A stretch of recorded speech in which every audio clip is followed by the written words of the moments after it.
Ano nga ba ang mangyayari kapag may nangyari isang gabi sa isang labandera at sa amo nito nang hindi sinasadya? Paano kapag nalaman ng boss na nabuntis pala nito ang kanilang labandera o kasambahay? Panindigan kaya niyang babae? Lalo na't mortal pa naman silang magkaaway. Alamin natin sa kwento natin ngayon. Tara, samahan niyo po kami hanggang sa dulo at paniguradong hindi po kayo magsisisi sa nakakakilig at makabagbag damdaming kwento nating ito. Simulan na natin. Anak, kailangan mo ba talagang umalis? Para sa inyo po ito, Nay, sabi ni Sabina. Pero kailangan ka namin, anak. Mas kailangan po natin ng pera. Hindi naman napigilan pa ng ginang ang anak nitong si Sabina sa plano nitong pagluwas sa Maynila upang doon magtrabaho. Marami silang utang na kailangang bayaran at hindi naman sapat ang kinikita nilang mag-ina. Sa pananahin ng damit, sumakto naman na bagong uwi ang kapitbahay nilang si Susan dahil na-stroke ang inay nito. Kailangan nito ng papalit sa kanya at si Sabina ang naisip niya dahil batid nitong kailangan ng dalaga ng pera. Tao po, pagtawag ni Sabina sa harap ng malaking gate. Tinignan niya muli ang address na nakasulat sa papel upang masiguradong tamang lugar ang napuntahan niya. Ilang beses siyang tumawag ngunit walang nagbubukas. Napaawang ang bibig ng dalaga sa pagkamangha ng biglang bumukas ang gate kahit wala namang tao roon. Magic ba yun? Manghang tanong ni Sabina sa sarili. Napaigtad sa gulat ang dalaga nang makarinig ng malakas na busina. Sinundan niya ng tingin ang pinanggalingan noon. Nakita niyang lumabas sa bintana ang kalahati ng katawan ng isang matipunong lalaki. Natulala si Sabina sa angking kakisigan nito. Sabi nga ni Amiel, "Miss, ano ba?" Bulyaw nito na nagpabalik sa realidad sa babae. "Tatabi ka ba o babanggain na kita?" Mabilis na gumilid si Sabina upang padaanin ang sasakyan. Ang suplado naman ng isang yun, ani niya sa sarili pagkadaan nun. Nakita niya ang gwardyang papalapit, kaya dali-dali nga siyang lumapit dito bago pa masaraduhan ng gate. "Magandang araw po!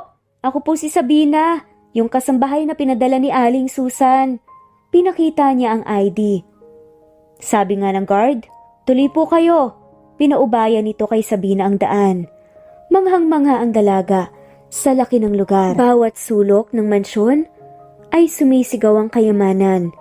Sinalubong sila ng mayordoma. At sabi nga nito, "So ikaw pala ang pinalit." "Ako nga po, ma'am." "Ano ang pangalan mo ulit?" "Sabina po." Nag-umpisa na nga itong maglakad-lakad sa mahabang hallway at sumunod naman si Sabina rito upang makinig. "Sa bahay na to, hindi pwede ang tatamad-tamad. May oras para sa trabaho at para sa pahinga. Binabayaran tayo ng tama kaya nararapat lamang din na magserbisyo tayo ng tama. Naiintindihan mo naman ang ibig kong sabihin, hindi ba?" "Naiintindihan ko po," sabi ni Sabina. Dalawa lamang ang ayaw na ayaw ni Madam. Una, tamad. Pangalawa, malikot ang kamay. "Okay po." Maya-maya lang ay pauwi na rin ang mag-asawa. "O, nandiyan na pala sila." Sinalubong nito sa pinto ang mga amo. "Magandang hapon po, ma'am, sir." Sagot naman ni Ma'am Celestine. "May bago?" Tanong ng ginang nang gumawi nga ang tingin sa dalaga. "Let me guess.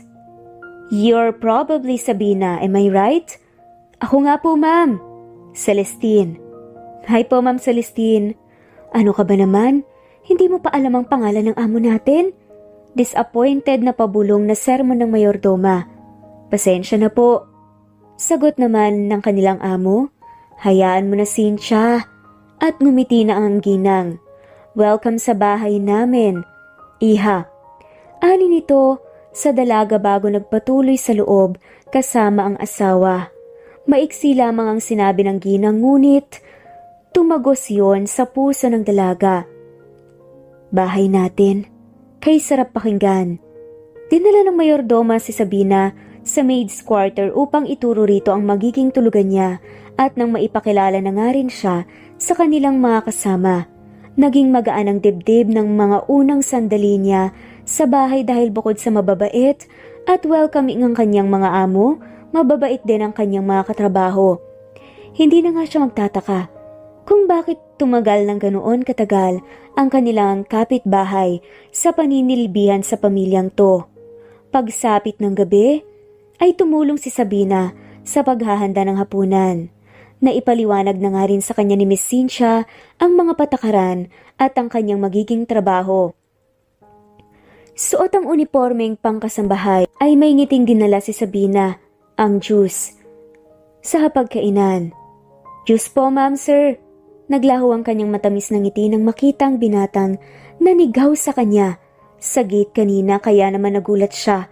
Tanong tuloy ni Ma'am Celestine, "Iha, ito na po yung juice niyo, ma'am."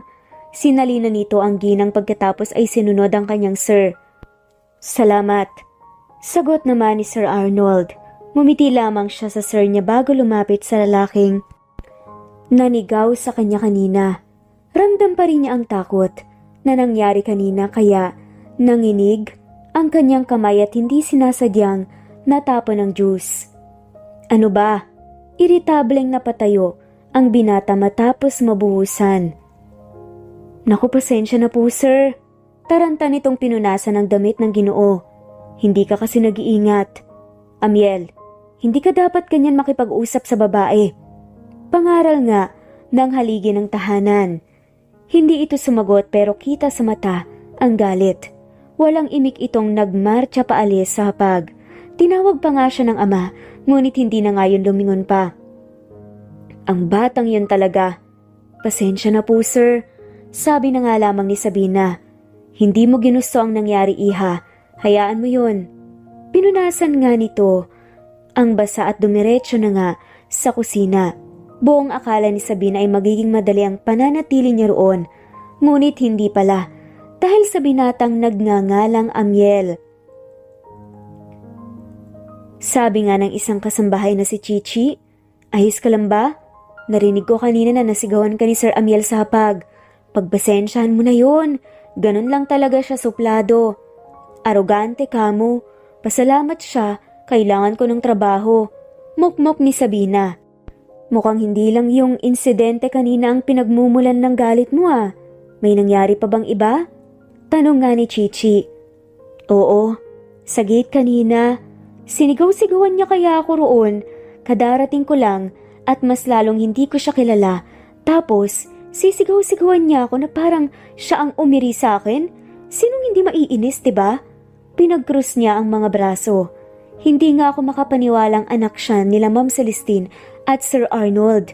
Mababait at makatao naman ang mga magulang niya pero siya, ibang ugali. Napailing na nga lamang si Chichi. "Pagpasensyahan mo na lang. Kung ayaw mong mawala ng trabaho, magtiis na lang tayo sa ugali na meron siya." Inilabas nga nito ang perang papel at pagmamalaking binilang yon. "Heto ang kailangan natin." "San galing yan?" Tanong nga ni Sabina. "Eh di sa sahod ko. Kabibigay lang ni Madam kanina, kinsenas ngayon, hindi ba?" "Oo, pero nagulat ako kasi parang ang laking halaga naman yata yan." "Aba syempre, hindi madamot si Madam. Binigyan pa nga niya kami ng bonus kanina dahil nagustuhan niya ang trabaho namin. Kaya ikaw, kung gusto mo rin ng ganito, pagtiisan mo na lang ang ugali ni Sir Amiel. Ikaw rin kapag nag-resign ka rito at napunta roon sa kagaya ng amo ko dati na mata pobre at madamot, nako kawawa ka." Kwento ni Chichi. "Sabagay may punto ka naman. Magtitiis na lang ako kaysa makitang nagugutom sila inay sa probinsya. O heto, pang-load mo." Inabutan nga nito ng 100. "Salamat ah." "Wala yun." Madaling nagkasundo sina Sabina at Chichi. Nakaka-relate kasi sila sa isa't isa. Sabi nga ni Chichi, "Sab, bakit? Ikaw na nga ang magdala nitong kape kay Sir Amiel?" "Ha? Eh bakit ako pa? Idala-dala mo rin naman." CR na kasi ako. "Sige na, ikaw na." Tumakbo na nga ito. pagkaabot ng tray kay Sabina. Walang ibang choice ang dalaga kundi ang dalhin iyon sa kanyang amo. Yung eksena pa sa hapagkainan noong isang gabi, ang huling kita nila. Hindi pa yun ganun katagal kaya sigurado siyang naaalala pa nito ang inisan nila. Wala ito kahapon kaya gumaan kahit papaano ang araw pero heto siya ulit ngayon at kailangang harapin ng babae. Naabutan nga ni Sabrina ang sir sa garden at nagla-laptop. Nakatalikod dito kaya nagawa pa nga niyang umirap sa hangin bago naglakad palapit dito. Kaya mo to, Sabina. Pagpapalakas nga niya ng loob at bumuga ng hangin. Good morning, sir. Here's your coffee po. Magiliw nito ang inilapag sa bilog na lamesa. Anong maganda sa umaga? Kung makikita kita. Masungit na tugon ng amo niyang may suot na specs at abala sa ginagawa sa laptop. E di pumigit ka. What? Napatingala tuloy sa kanyang binata. Sabi ko po inumin niyo na po kasi baka lumamig pa. Tinampot na nga ni Amiel ang tasa at sumimsim doon. Kulang sa tamis. Dadagdagan ko na lang po ng asukal. Pagkalipas nga ng ilang minuto, Sir, ito na po yung kape nyo. Hinawakan nito ang tasa. Malamig na. Sure ka ba na ipapainom mo pa sa akin to? Baka kahit lalamunan ko hindi mainitan. Pasensya na po ipagtitimpla ko na lang po kayo ng bago. Dinala nga niya muli ang tray na may tasa ng kape. Bakit kasi ang laki ng bahay nila masyado? Malamig tuloy. Nagtimpla nga ulit siya. Heto na po ang bagong timplang kape. Inis na nga siya sa pabalik-balik nga niya doon. Hindi biro ang nilalakad niya maihatid lang ang kape. Ramdam niya ang pawis na dumadaloy sa likuran at sa noo. Masyadong matamis. Gusto mo ba akong magka-diabetes? Napahugot si Sabina ng hangin upang pigilang sumabog ang sarili sa harapan ng kanyang sir. Ngumiti pa rin siya kahit gusto na nga niyang sapakin ang amo sa inis. Let me fix this, sir. Nakangiti at nagtitimpi nitong sambit bago yun muling kinuha. Tama lang naman po yung tamis ah. Ano bang sinasabi niya na nakaka-diabetes tama lang naman yung timpla? Gigil na tinaktak ni Sabina ang 3 kutsarang kapeng puro saka dinala ulit doon. Ang tagal naman. Ang pait. Abdo ba nilagay mo rito? Kasing pait ng ugali mo. Matapang na ngang sagot ni Sabina dito. Hindi na nga nakapagtimpi pa. The heck, miss? Hindi porket pinapasahod ako ng pamilya mo ay may karapatan ka na ring paglaruan ako ha. Matapang na sabi ito. Nagmarcha na nga si Sabina pabalik sa loob. Naiwan naman si Amiel na tulala at hindi makapaniwala sa nangyari. Hindi nito lubos akalaing magagawa siyang sagutin ng bagong pasok na kasambahay. Sa tanang buhay niya ay ngayon lamang na may gumawa ng ganun sa kanya. Imbes na mainis ay tila ba natuwa pa ito sa nangyari. Buong akala ni Sabina ay tapos na ang pagpapahirap sa kanya ni Sir Amiel, ngunit nagkamali siya roon. Naging mas malala pa ang ginagawa nito sa kanya. Nandun yung uutusan siyang umakyat sa rooftop upang dalhin ang alak, tapos hindi niya roon matatagpuan ang amo. Natanaw na lamang nito si Amiel sa may pool na roon umiinom kasama ng mga kaibigan at pinagtatawanan siya. Walang araw na lumipas na hindi siya iniinis ng amo dahil sa pagiging mautos at arogante nito. Sa kabilang banda naman si Amiel natutuwa sa nakikitang paghihirap ng dalaga. May kung anong nagbibigay sa kanya ng excitement sa tuwing nakikitang naiinis na nga si Sabina. Para bang nagkaroon siya ng pagkakalibangan sa tuwing nababagot siya sa bahay. Isang araw nga sabi muli ni Chichi, tawag ka ni Sir Amiel. Bakit daw? Ewan, basta umakyat ka raw sa kwarto niya, may iutos yata. Paniguradong iinisin na naman ako noon. Iling na nga lamang ni Sabina. At pagbibiro naman sa kanya ni Chichi, hayaan mo na pogi naman. Aanin ko naman ang kagupuhan niya. Kung ang gaspang naman ang ugali niya. Sa halos 2 buwang paninilbihan niya sa pamilya Salveda ay napuno na nga siya ng inis sa anak ng kanyang amo.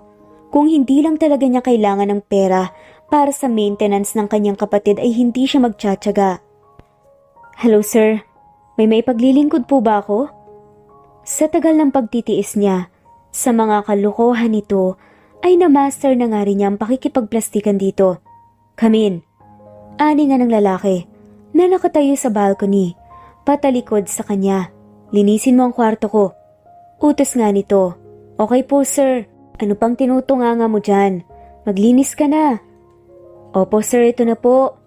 Mabigat ang katawang inimpis ni Sabina. Ang magulong higaan. Batid niyang nais lamang siyang pahirapan ng amo, kaya sino ba naman ang gaganahang magtrabaho?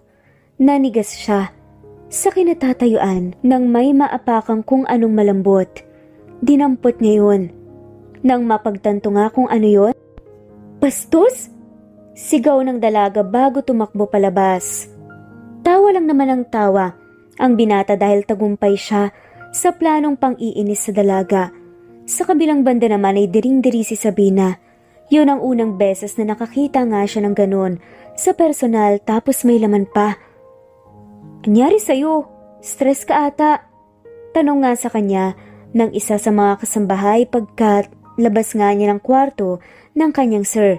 Wala to. Ngumiti nga siya sa katrabahong si Gina bago dumiretso sa banyo.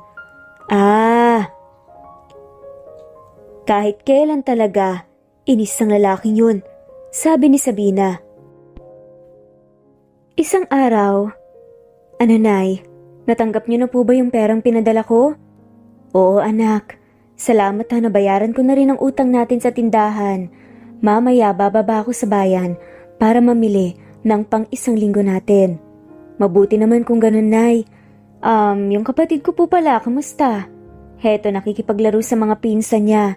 Ikumusta niyo na lang po ako sa kanya, sige nay, magtatrabaho pa ako.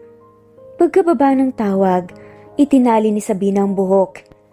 Kinuha niya ang pool net at dinala roon upang maglinis. Tuwing Sabado, siya kasi ang nakaschedule sa paglilinis dito. Maganda ang mood ng dalaga dahil bukod sa bagong sahod, ay isang linggo rin siyang nakapag-detox sa stress dahil wala ang kanyang Sir Amiel. Ayon sa kanyang narinig, ay may binubuo itong malaking project sa Batangas kaya nagstay in muna roon. Mabuti yun para hindi siya palaging naiinis. Mas tahimik kasi ang buhay niya kapag wala ito. Kahit na 2 beses lang ito kung umuwi rito, ay pakiramdam niya, sira pa rin ang buong isang linggo niya. Sabina! Tawag ni Chichi sa kaibigan. O bakit? Nakita mo ba yung cellphone ko? Tanong ni Chichi. Niligay ko sa drawer sa gilid ng kama natin. Nakatulugan mo na kasi kagabi eh. Sige, tignan ko, salamat ah. After pala niyan. Pasok ka na, nakaluto na si Manang ng merienda. Tumango na nga ang dalaga. Pero nagpatuloy pa rin sa ginagawa.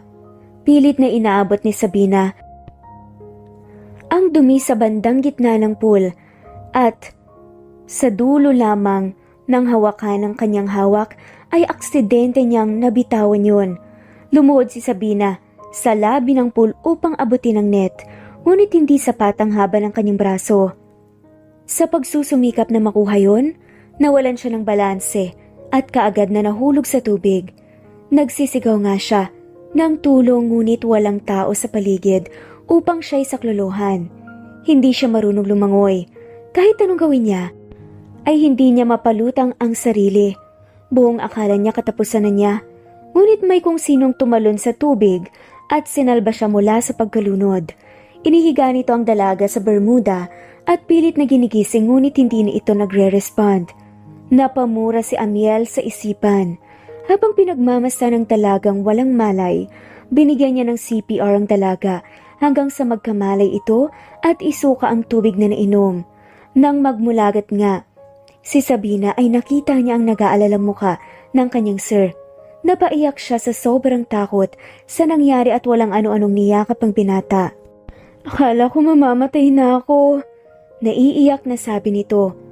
Panandali ang nanigas si Amiel sa ginawa ng dalaga ngunit sa huli ay niyakap niya rin ito pabalik.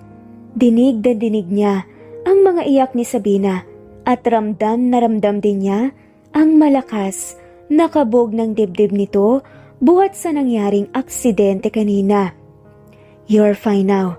Don't worry. Nanatili sila sa ganoong posisyon hanggang sa makakalmang dalaga. Inalalayan niya itong tumayo at pinaupo sa garden table kung saan niya pinagtripan sa kape ang dalaga.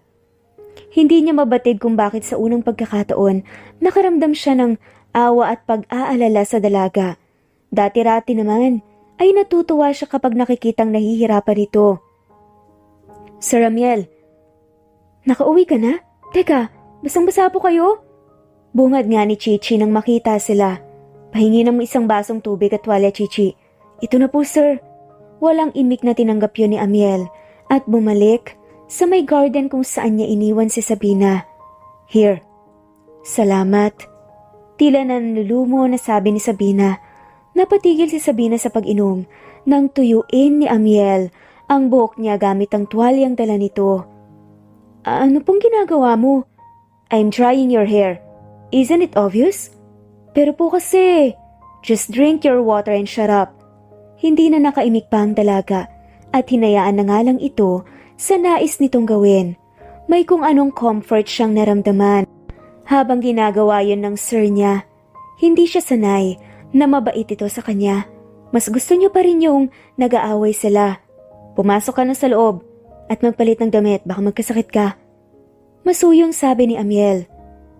Sobrang lakas naman ang kabog ng dibdib ni Sabina. Tumayo ito at pumihit paharap sa amo. Pinagmasdan niya ito mula paa hanggang ulo. Basang-basa rin ang suot nito at tumutulo pa nga ang tubig galing sa buhok. Hindi siya makapaniwala na mas inuna siya nito kaysa sa sarili. Sa isip-isip pa nga ni Sabina. Ang hot niya sa wet look niya ngayon. Pero napailing na nga lamang siya. Kayo rin po, salamat. Yumuko muna si Sabina bago naglakad pabalik sa loob ng bahay. Ano nangyari? Tanong ng kaibigang si Chichi. Tara na sa loob. Hinatak na nga ni Sabina ang kaibigan papasok. Ano ba kasing nangyari? Tanong muli ni Chichi. Nalunod ako kanina. Sagot nga ni Sabina habang nagtutuyo ng buhok sa harapan ng salamin. Ano? Nalunod ka? Gulat na napatayo si Chichi mula sa higaan.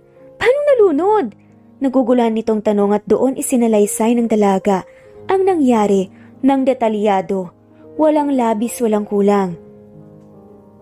Ay, sabi sa'yo may tinatago ring pagkamabait yung si Sir Pogi.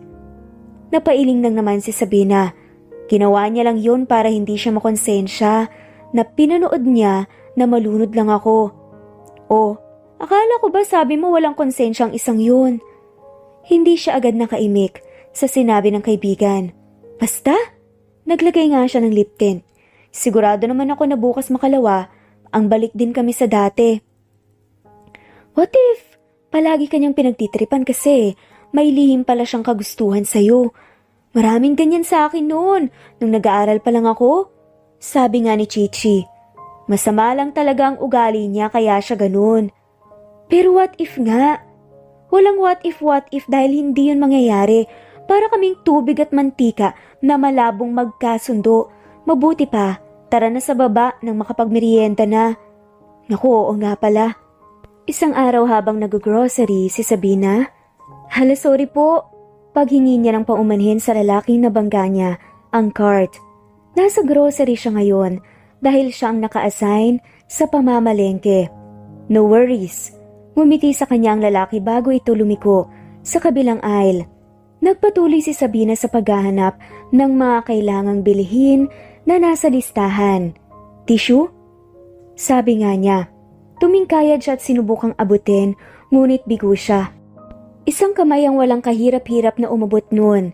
Salamat, sabi ni Sabina sa lalaking nag-abot nun sa kanya. Teka, ikaw yung kanina hindi ba? Yes? Sabay ngumiti nga ang lalaki. Ang gwapo. Sa isip-isip ni Sabina. What? Wala po. May bibilhin ka pa ba? Tanong ni Aldrin. Opo pero konti na lang naman. Tara sabay na tayo. Magaan ang loob niya sa lalaki kaya naman pumayag nga siyang mamili kasama nito. Nang mabayaran ang mga yun, ay tinulungan pa nga siya nito na ipagbuhat ng mga pinamili niya. Ipinasok nito sa likod ng sasakyan ng mga pinamili. Naku, salamat sabi ni Sabina. Walang anuman. Isusunod na ng staff ng mall yung iba. Pinunas nito ang kamay sa pantalon bago inabot sa kanya. By the way, I'm Aldrin. Sabina. Bakit? May dumi ba sa mukha ko? Biro nito nang mapansing nakatitig sa kanya ang dalaga. Parang napasong binitawan ni Sabina ang kamay nito at nag-iwas ng tingin dahil sa hiya. You look familiar. Parang nakita na kita dati. Malawak ang mundo at overpopulated ng mga tao. Hindi malabong may makamukha tayo. Anyway, I have to go. It's nice meeting you, Sabina. Tinapik pa nga ang balikat nito. Nag-blush pa nga si Sabina. Pagkarating nga niya, anong meron? Nagugulhang tanong ni Sabina. Nakatatapos lang magpaikot ng mga damit sa washing machine. Sa laundry area na nga siya dumiretso kanina pagkagising. Bakit parang abalang-abala yata kayo? Parating kasi yung panganay na anak nila Mama at Sir. May anak pa pala silang isa? Tumango si Gina. Oo, pogi rin. Parang si Sir Amiel. Singit ng isa pa. Kahit hindi pogi basta hindi niya kaugali. Sabina, ikaw nang magdala nitong juice nila Sir. Ako po Manang? Oo, ikaw na. Nagluluto pa kami oh. Sige po. Nasa balcony sila ngayon. Dinala ni Sabina ang tray na may lamang 2 baso ng juice at mukhang nandito rin ngayon ang Sir Amiel niya. Sana naman wala siyang gawing nakakainis sa harap ng kapatid niya. Akala niya talaga ay okay na sila pero noong isang araw lang ay may ginawa na naman itong nakakainis kay Sabina. Napatigil siya sa paglalakad nang maalala ang isang bagay. Ilang segundo siyang napatitig sa juice. Baka mamaya pagtripan na naman ako ng isang yun tulad ng ginawa niya sa kape. Sabihin ba namang matabang o hindi naman kaya kulang sa yelo? Hays! Baka mabuhos ko to sa kanya eh. Pagkausap nga niya sa sarili bago nagpatuloy sa paglalakad. Natanaw niya ang 2 lalaking nag-uusap sa lamesa. Lumapit siya sa mga ito, dala ang inumin. Sir, ito na po yung... Natigilan nga siya nang makita ang pamilyar na lalaki. Sabina? Kunot noong tanong nito. Nagpalipat-lipat naman ang tingin ni Amiel sa dalawa. Magkakilala kayo? Takang tanong ni Amiel. Yes, I know her. Siya yung magandang babaeng kinukwento ko sa'yo. Hindi maiwasan ni Sabinang kiligin dahil sa narinig na papuri. Kinilig ka naman dyan. Masungit na basag ni Amiel sa kanya. Amin na nga yan. Tumayo ito at kinuha ang kanyang dala. Bumalik ka na sa loob. Pagsusungit nga nito. Lumingon pa nga si Sabina bago pumasok sa loob ng bahay. Nakatingin din pala si Aldrin sa kanya. Nakangiti itong kumaway sa dalaga.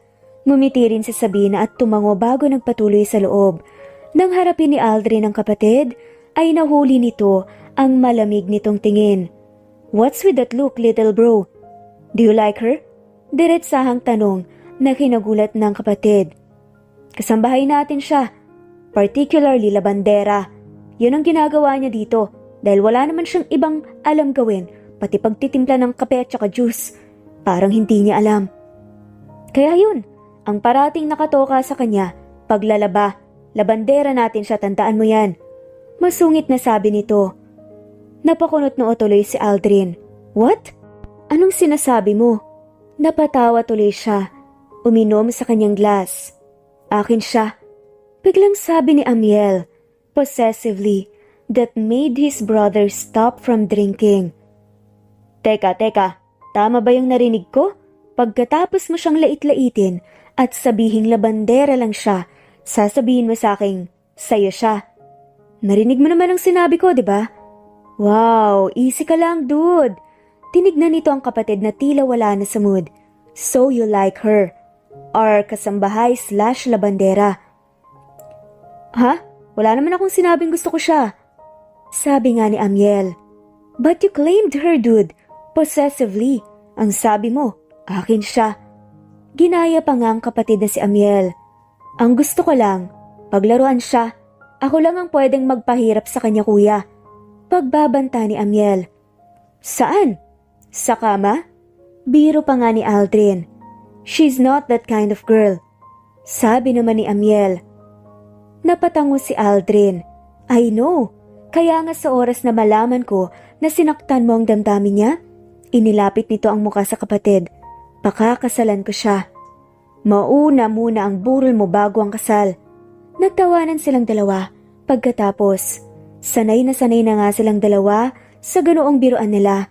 Dalawa lamang silang magkapatid at pareho pang lalaki, kaya malapit na malapit talaga sila sa isa't isa. Tanong nga ni Chichi habang magkachismisan sila ni Sabina. Anong masasabi mo kay Sir Aldrin? Pogi, no? Tanong nga nito. Kilala ko na pala siya, sabi ni Sabina. Napakunot na utuloy si Chichi. Talaga? Paano naman? Siya pala yung maginoong lalaking kinukwento ko noong nakaraan. OMG! Siya nga! Tumangutango si Sabina. Ang layo nilang dalawa. Ganun talaga minsan ng magkapatid. Magkaibang personality. Pero, di ba okay naman na kayo ni Sir Amiel? Di ba niligtas ka naman niya sa pagkalunod? Tumango si Sabina. Sa bagay, tinignan ng oras. 11:11 na nagchichismisan pa tayo. Matulog na nga tayo. Sahod day nga nila ng isang araw. Kaya naman nangungulit itong si Chichi. Sumama ka na kasi. Aya nga ni Chichi. Sa babae. Oo nga, Sabina. Bagong sahod naman tayo sa ka-day off naman natin bukas ha. Sang-ayon ni Gina. Nakasama rin nila sa bahay. Pero kasi, minsan lang to, ano ka ba? Kanina pa nga kinukulit si Sabina ng mga kaibigan na mag-bar. Wala ang kanilang amo dahil nasa business trip sa Hong Kong ang mag-asawa. Sige na nga, pagpayag nga ni Sabina dahil batid niyang hindi siya titigilan ng mga to. Pagsapit ng gabi, gumayak na nga sila. Para roon, pinahiraman siya ni Chichi ng damit dahil hindi nito gusto ang mga damit na nais sana niyang suotin. Masyadong makaluma at makadalagang Filipina. Hindi na babagay sa ganung lugar. Sabi pa nga ni Chichi, sana makahanap tayo ng poging madatong para sulit ang punta. Kinikilig nga na sambit nito na sinang-ayunan naman ni Gina. Umakyat sila sa taas kung nasaan ang kanilang pinareserve na lamesa. Excited nang pumarty yung dalawa habang si Sabina palingalinga sa paligid. Hindi sanay sa ganong klaseng lugar. Grabe ang ganda rito, lakas makasosyal. Sabi sa'yo panggagatong pa nga ni Chichi. Lumapit ang waiter na kaibigan ni Chichi na siyang dahilan kung bakit nakapasok sila sa ganito kamahal na bar. Anong drinks nyo? Tanong ng lalaki. Kahit ano, basta yung siguradong malalasing mo kami. Iba ka talaga, Chichi. Kantsaw ni Gina sa kaibigan. Sagot naman ng waiter. Sige, ako nang bahala. Salamat sa libreng table. Nagkwentuhan lang yung tatlo habang naghihintay sa order nilang inumin. Nagpicture-picture din sila bilang souvenir. Minsan lamang yon kaya kailangan nilang sulitin. Nang dumating ang inumin ay nag-umpisa na nga si Chichi na magpaikot ng tagay. Nagulat pa nga si Sabina dahil hindi niya alam na sa likod ng cute na pangalan ng kanyang kaibigan ay isang babaeng manginginom. Cheers! Itinaas pa nga nito ang baso. Grabe, sobrang sulit ang punta natin ng daming pogi. Ikaw, Sabina, may naspatan ka na ba? Tanong nito sa kaibigang nakatingin sa dance floor sa baba. Humarap ito sa kanya at nilapag ang baso sa lamesa. Sagot naman ni Sabina, wala hindi ako interesado. Nagpatuloy sila sa inuman hanggang sa magkalasingan. Hindi siya sanay uminom, kaya paunti-unti lang siya. Tumayo ang dalawa na ikinapagtaka niya. Sab, sayaw lang kami ni Gina sa baba, ayaw mo pa talagang sumama? Hindi na, lasing na. Ano ka ba?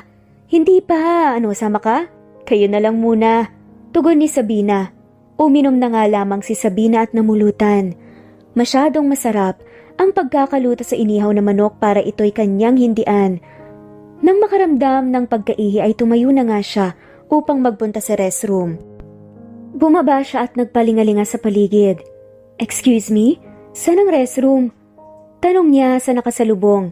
Itinuro naman nito. Okay, thanks. Sinundan ni Sabina ang direksyong tinuro. Lasing, na napangiti ang dalaga ng matanawang pintuan. Matapos gumamit ay bumalik na nga siya sa dance floor. Nakihalo siya sa mga tao't nakisabay sa saya nila. Pakiramdam niya ay lumulutang siya. Marahil ay dala ng matinding kalasingan, lalo pat hindi naman siya sanay sa inuman. Nabuburyo na nga rin siya sa table nila sa taas kaya pinili na nga lamang niyang manatili sa dance floor. Drinks? Alok ng isang lalaki. Walang alinlangan naman niyang tinanggap yun. Nagpakalasing siya at binigyan ng oras na maging masaya ang sarili. Hindi na niya halos alam ang nangyayari. Nanlalabo na nga rin ang mga mata niya.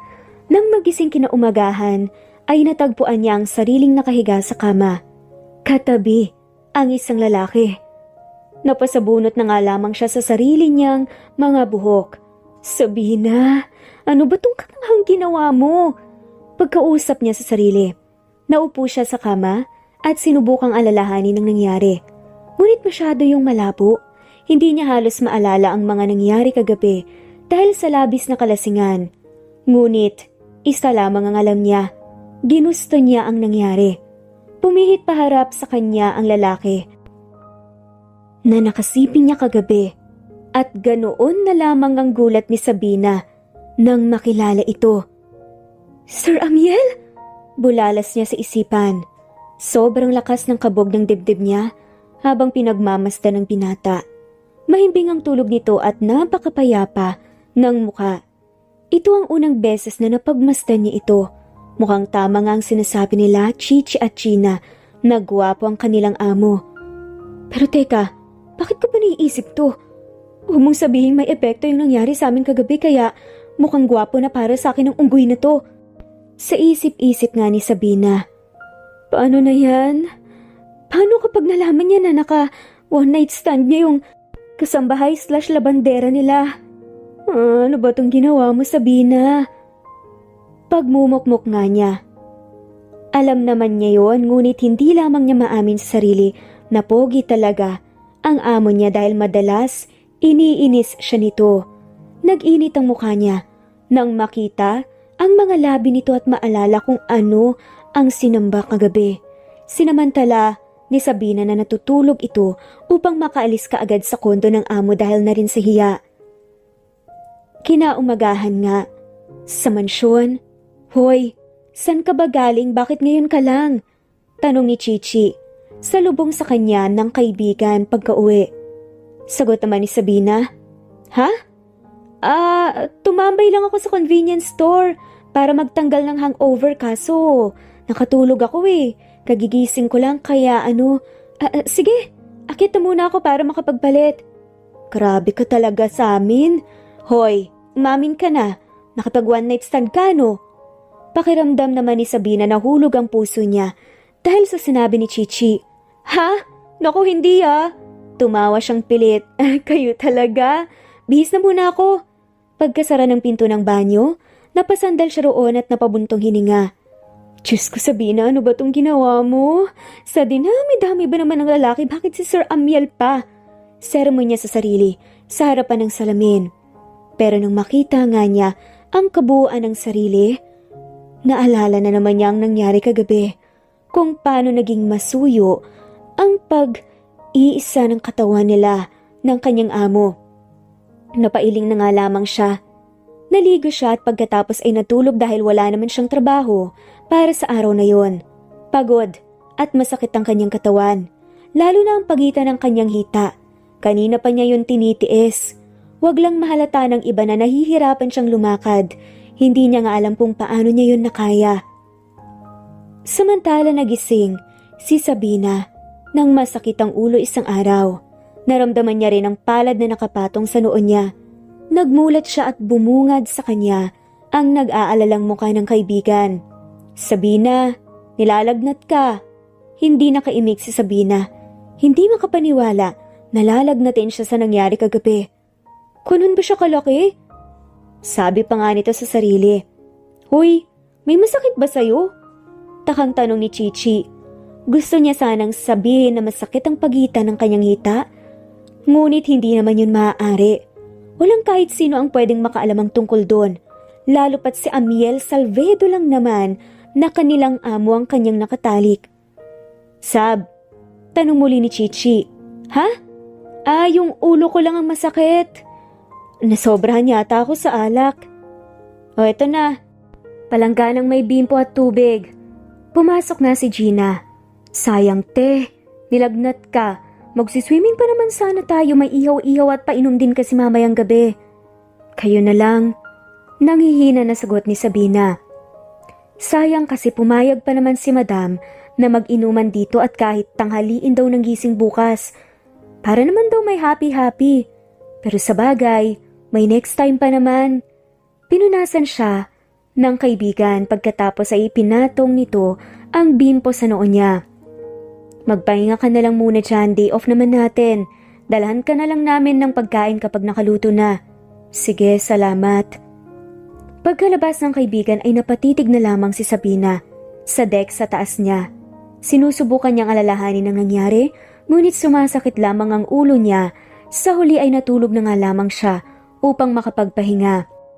Nagkasiyahan na nga sila sa mansyon. Sabi nga ni Kuya Samuel na driver, Sir Amiel, tagay po muna. Aya nga nito. Hapon na at nag-umpisa na nga ang painom.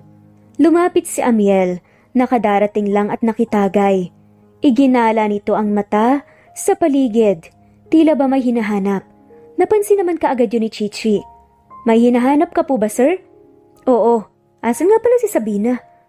Bakit parang hindi niyo yata kasama rito? Hay naku sir, nasa kwarto po eh. Nagpapahinga. Napakunot noo si Amiel. Nagpapahinga? Tumango naman si Gina.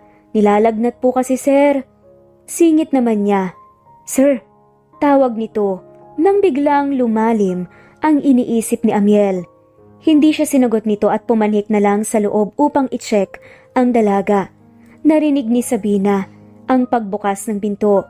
Akala niya ay sila Chichi yun, nadadalhan siya ng pagkain ngunit laking gulat niya nang makita si Sir Amiel. Kaagad siyang bumangon at naupo sa kama. Anong ginagawa mo po rito? Tanong niya kay Amiel. Nilalagnat ka raw. Hindi po ba obvious? Pabalang nga na sagot ni Sabina. Naupo ito sa gilid ng kama at walang ano-anong sinalatang noo ng babae na ikinagulat naman ni Sabina at medyo ikinalayo ng kanyang katawan. Ang init mo ah. Ilang buwan ka na rito. Hindi ka naman nagkasakit ng ganyan. Ano ba kasing ginawa mo? Tila nag-aalalang tanong ni Amiel. Hindi mo alam? Napakunot noo ang lalaki. Hindi ko alam ang ano. Mukhang tulad ko kagabi. Hindi niya rin alam na ako yung nakasiping niya.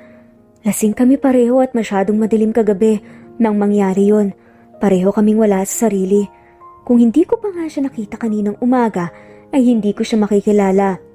Sab, pagputol nga nito sa iniisip ng babae. Wala po sir. Lagnat lang po to. Mas mabuti nang hindi niya alam. Sa isip-isip nga nito. Teka, lumaki ka ba? Nagpantig ang tenga ng dalaga sa narinig. Hanggang dito ba naman aasarin mo ko? Galit nga nitong sabi. Anong gusto mong kainin? Nagulat nga siya sa naging tanong ng lalaki. Akala niya kasi ay makikipagbangayan pa nga ito sa kanya, ngunit hindi ganun ang nangyari. Sige ako nang bahala. Mahiga ka na muna dyan at magpahinga. Hanggang makalabas si Amiel, tulala pa rin siya. Naninibago siya sa paraan ng pakikitungo nito. Masyado ring kalmado ang boses ng binata at mahinahon kung siya ay kausapin. Hindi siya sanay na ganoon ito sa kanya. Kumain ka na. Ngumanga naman si Sabina nang subuan ng binata. Ako na lang kasi. Kaya ko naman eh. Ako ang boss mo. Ako masusunod. Day off ko. Sabi naman ni Sabina. Kumain ka na nga lang. O sige na nga na. Busog na ako.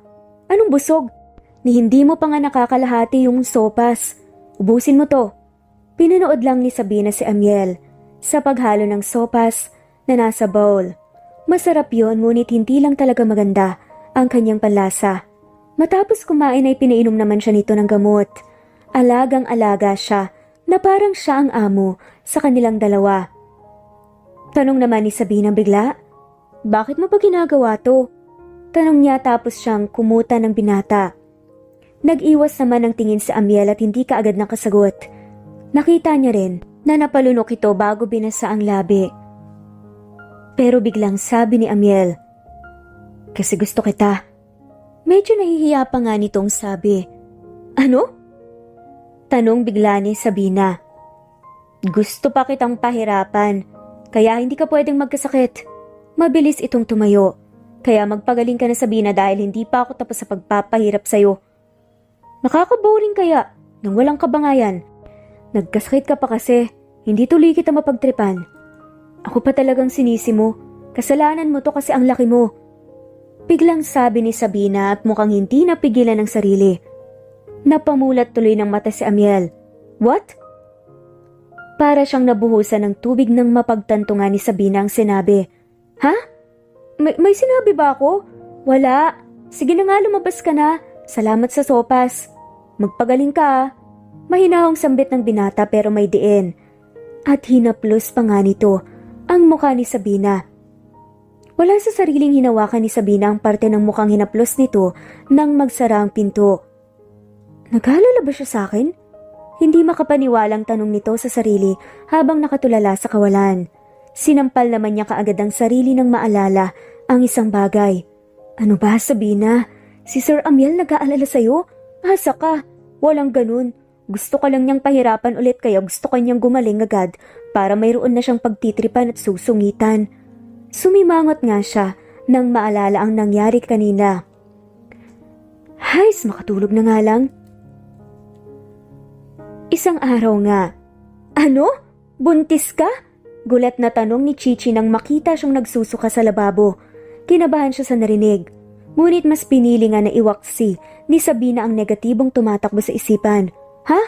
Hindi ah. May nakain lang ako na hindi gusto ng tiyan ko. Ganun ba? Pero parang hindi ganyan yun eh. Sa bagay, wala ka namang nobyo, kaya malabo na mabuntis ka. Napasandal na nga lamang si Sabina sa lababo pagkaalis ni Chichi.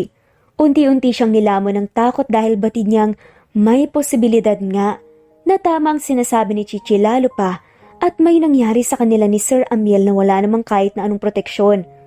Huwag naman po sana. Dasal niya sa itaas. Hindi niya alam kung ano ang gagawin kung sakaling nagtatalang tao nga siya. Batid niyang hindi pa siya handa para roon. Sinubukan ni Sabinang libangin ang sarili sa trabaho upang mawala yon sa kanyang isipan. Sabi ni Sabina, ireg ka lang, kaya ka delay. Pangungumbinse sa sarili. Dumaan pa ang mga araw at linggo, pero hindi pa rin siya dinadatnan. Tumadalas na rin ang mga morning sickness niya. Madalas niyang idahilan na pagod lang sa trabaho, ngunit maging siya ay pagod na ring lokohin ng sarili para lang panandali ang makampante. Kaya mo to, Sabina. Bulong niya sa sarili habang nakaupo sa nakasarang takip ng bowl. Nandito siya sa mall ngayon dahil day off niya. Hindi na nga siya pinatatahimik ng mga sintomas, kaya pinili niyang humanap na ng sagot sa kanyang katanungan nang sa ganon ay matapos na ang kanyang pag-iisip. Hawak na nga niya sa kamay ang pregnancy test kit na ginamit. Nabili niya ito sa isa sa mga drugstores dito sa loob ng mall. Nanginginig ang mga kamay niyang tinignan yun. Tumulo ang kanyang luha nang makita ang dalawang pulang linya. Buntis ako. Halo-halo ang nararamdaman niya. Saya, excitement, kaba, ngunit mas nangibabaw ang takot dahil batid niyang lalaki ang anak niyang walang kinikilalang ama. Hindi nga alam ni Amiel na may nangyari sa kanila, kaya paano siya paniniwalaan nito na may anak sila at kung maniwala man ano nang mangyayari? Pananagutan ba niya ito? Matatanggap ba siya ng pamilya, Salvedo? Paano kung kunin sa kanyang bata? Takot ang nangibabaw sa dalaga kaya sa huli ay mas pinili nitong itago sa binatang tungkol dito. Ano? Talagang buntis ka nga? Boses mo ang lakas. Sigaw ni Sabina sabay kurot kay Chichi. Pero sinong ama? Wala ka namang naipakilala o nabanggit man lang sa amin na may nobyo ka. Parang biglaan naman yata. Hindi na importante yon. Ang mahalaga, ako ang mami niya at hindi ko siya pababayaan. Sinabi ko to sa'yo kasi may tiwala ako sa'yo. Saka alam ko naman na noon mo pa ako pinagdududahan eh. Ang weird mo kasi. Please, Chichi, wala muna sanang makaalam ng tungkol dito ah. Ayokong matanggal sa trabaho. Alam mo naman na kailangan ko ng pera, hindi ba? Lalo ngayon na manganganak pa ako. Tumango si Chichi. Makakaasa ka. Halika nga rito. Yakapin ko kayo ni baby. Nagyakapan nga ang magkaibigan. Sa ilang buwan niyang paninilbihan doon ay naging malalim na nga rin ang kanilang pagkakaibigan. Naitago ni Sabina ang unang 2 buwan ng pagbubuntis niya. Walang ibang nakakaalam ng tungkol doon kundi sina Chichi at Gina. Palaging nandyan ang dalawa upang alalayan siya sa mga mabibigat na gawain. Sabi nga ni Gina, "Ako na dyan sa vacuum. Punasan mo na lang yung mesa." Ani nga nito, "Salamat." Kinuha nito ang basahang pamunas at nagtungo na nga sa mahabang dining table. "Sabina, ikaw po pala Sir Aldrin. Ano pong gusto niyong inumin o kainin?" "Apple juice na lang." "Sige po, ipagtitimpla ko po kayo, pakihintay na lang." Matapos magtimpla, ay inihain na nga niya sa lamesa. Hinainan niya rin ng lasagna ang amo. "Ang bango sinong nagluto?" "Ako po." "Nag-request po kasi Sir Amiel ng lasagna kanina." "Asan si Amiel?" Takang tanong ni Aldrin. "Nasa taas po siya, hindi pa nga po bumababa eh." "Ganun ba?" Sumandok na nga ang lalaki ng lasagna. "Lasagna ko yan." Sigaw ng pamilyar na boses na nagpatigil dito sa pagsubo. Napangiti tuloy si Aldrin. Dali-daling bumaba si Amiel at inagaw ang tinidor, sabay subo ng laman na lasagna. Natulala ang dalawa sa inasta nito. "Sir, akong nagpaluto kaya ako dapat ang first bite." "Ang lala mo na Dre." Napailing-iling na nga lamang, nasabi ni Aldrin. "Naka-first bite ka na. Baka naman pwede nang kumain. Kanina pa ako natatakam sa amoy nitong pagkain." Sabi nga ni Aldrin kay Amiel. Nakasimangot na ibinalik ni Amiel ang tinidor sa kapatid. Naupo ito sa harap nito at nakakross ang mga brasong pinunood itong kumakain. "Wala ka bang planong ikuha rin ako?" Mabilis ngang kumilos si Sabina at ikinuha ito ng platito at tinidor. "Ito na po sir, ipagsandok mo ko." "Okay po." Napangiti nang iinggit si Amiel sa kapatid nang ipaghain nga siya ng kasambahay. Para pa nga itong bata kong umasta. "Sabina." Pagtawag naman ni Aldrin dito matapos niyang ipaghain ang kapatid nito. "Bakit po?" "Subuan mo ko." Tila nang aasar pang sabi ni Aldrin. Nakita nga ni Aldrin kung paanong naglaho ang mapang-asar na ngiti ng kapatid. Batid niyang minumura na nga siya nito sa isipan habang sinusubuan siya ni Sabina. Matalim ang mga mata nitong nakatitig sa dalawa habang parang sinasaksak ng tinidor ang lasagna. Halos mabali na nga rin ang tinidor na hawak nito nang dahil sa gigil. "Ang sarap ng lasagna no?" Nang aasar nga na tanong ni Aldrin kay Amiel. "Sabina." Tawag naman ni Amiel at pinalapit nga ang dalaga. "Bakit po?" Tinapik ni Amiel ang hita. "Sit here." "Po?" Gulantang na tanong ni Sabina. Nagugulhan man sa nangyayari ay naupo pa rin siya roon dahil sa nakakatakot na tingin ng kanyang boss. "Say Mukhang pinagtitripan ako ng isang to Hindi pala, ng 2 to. Akala nila? Naku! Pinigkas yun ng dalaga, ngunit sa paungol na paraan. Nanlaki ang mata ni Amiel, ganun din ang kapatid nito. Mukhang hindi nila pareho inasahan yun sa dalaga. Nawala ang nangaasar ng ngiti ni Sabina nang makita ang malamig na tingin ng amo niya. "Not with him." "Huh? Just do that in private with me." "Kumain ka na." "Po?" Hindi nakaimik si Sabina nang umpisahan nga siyang subuan ni Amiel. Hindi niya lubos akalain na madadamay siya sa asaran ng magkapatid. "Stay away from my brother." Pumihit si Sabina paharap kay Amiel. "Bakit?" tanong niya. Dahil wala siyang namakitang ibang rason para layuan ito. Alam niya ang lugar niya at hindi rin naman siya sobrang malapit dito. "Basta, layuan mo siya." "Bakit nga?" Hindi ito nakasagot kaya naman nilampasan na nga niya ang binata upang pumasok sa loob. Natigilan siya nang hawakan nito ang braso niya. Puno ng pagtataka siyang napatingin dito. "Magsiselos ako." Teritsang sabi ni Amiel. "Ano po, Sir Amiel?" Pumihit ito paharap sa babae. Bakas ang sakit sa mata. "Hindi ba obvious na gusto kita, Sabina?" "Ha? Hindi mo alam ang sinasabi mo, sir." Tumalikod si Sabina at akmang aalis, ngunit pinigilan siya ng binata. Pagod na akong itago ang nararamdaman ko. At gamitin lang parate ang pang-aasar sa'yo para maramdaman mo to o iparamdam sa'yo to. Huminga si Sabina bago siya hinarap. Kalimutan mo na lang yung nararamdaman mo. Seryosong sabi ni Sabina. Ano namang masama kung magustuhan kita? Wala ka namang boyfriend, di ba? Buntis ako. Deretsahang sabi ni Sabina at hindi nakaimik ang binata. Kaya mas makabubuti na kalimutan mo na lang kung ano man yung nararamdaman mo. Naglakad na nga siya palayo pagkasabi nun. Sino nga ma? Tanong nga ni Amiel. Hindi na mahalaga yun. Wala na rin naman kami. Kaya please, tama na.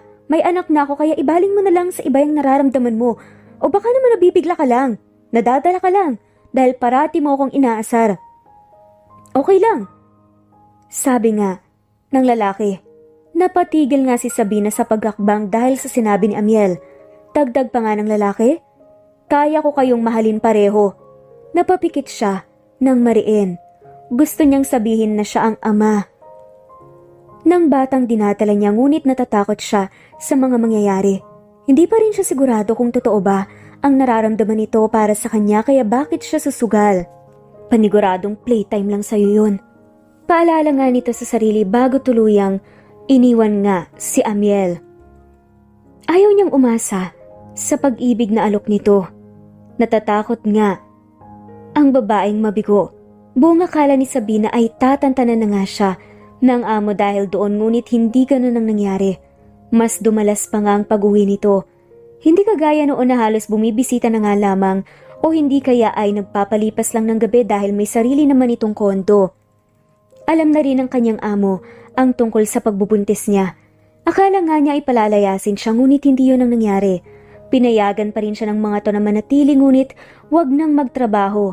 Ayaw sana ni Sabina nang sabihin ng mga ito na sasahuran pa rin siya.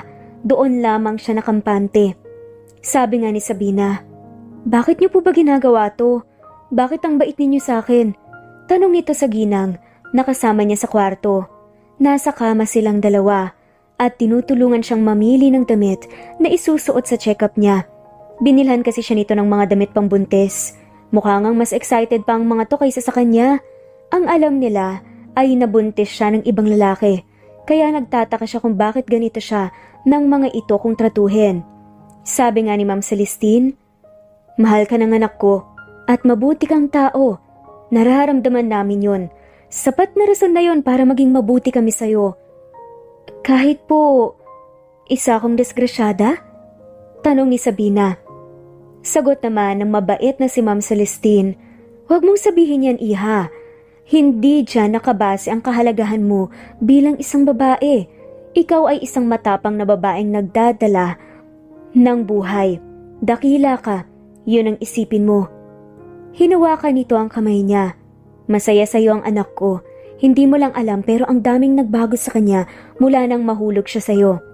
Tsaka yung lagi naming binibilin sa'yo tumigil ka na lang muna sa paglalabada. Tumulong ka na lang dito sa mga mas magagaan ng trabaho. Stop being our labandera muna. Pwede ka namang mapunta ka na muna sa kusina para hindi masyadong hassle. Napansin niya nga rin ang pagbabago ni Amiel, gaya nga ng sabi ni Ma'am Celestine. Hindi na rin siya inito iniinis tulad ng dati. Matapos magbihis ay bumaba na nga sila. Hinatid ng ginang si Sabina sa sasakyan kung saan naghihintay si Amiel. Sabi nga ni Sabina, kahit sa driver na lang po ako magpahatid. Mukhang hindi papayag ang anak ko kaya sige na. Walang imik siyang pinabuksan ni Amiel ng pinto. Nasa ika-6 na buwan na nga siya ng pagbubuntis niya at sa nakalipas na mga buwan ay nandyan si Amiel sa tabi niya para alagaan siya. Ito ang sumalo sa mga mood swings niya at ang bumibili ng mga kinikrave niya. Sobrang haba ng naging pasensya nito, bagay na hindi niya inasahan mula sa binata. May mga pagkakataon na gusto na nga niyang sabihin pero natatakot siya dahil baka iwanan din siya nito tulad ng ginawa ng tatay niya. Paano kung hindi normal ang pinagbubuntis niya?